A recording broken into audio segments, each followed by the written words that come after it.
In this problem, we'll factor a polynomial. We're asked to factor completely the polynomial x cubed plus x squared plus 2x plus 2.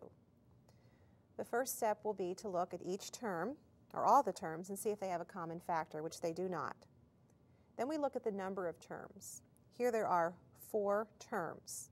If there are 4 terms, we need to try factoring by grouping.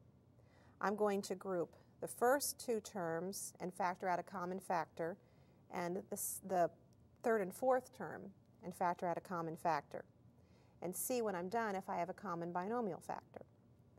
So factoring a common factor out of x cubed plus x squared, I have x squared times x plus 1. If I multiply that out, I would get the first 2 terms, x cubed plus x squared. Then I factor out a common factor out of 2x plus 2, and that common factor is 2. So I have 2 times x plus 1. Now if you get to this point and you see that you have a common binomial factor, x plus 1 here and x plus 1 here, we know that the factoring by grouping will be successful.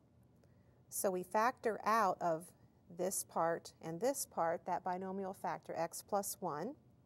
We write this as x plus 1 times, and now x plus 1 times x squared was the first part, so I write x squared plus x plus 1 times 2. I'm factoring out an x plus 1 there, so I'm left with a 2.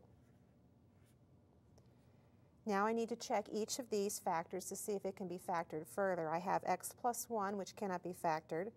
X squared plus 2 is a sum, a binomial that's a sum, and I don't have any formulas for factoring that. So I'm finished. This is the complete factorization of our polynomial.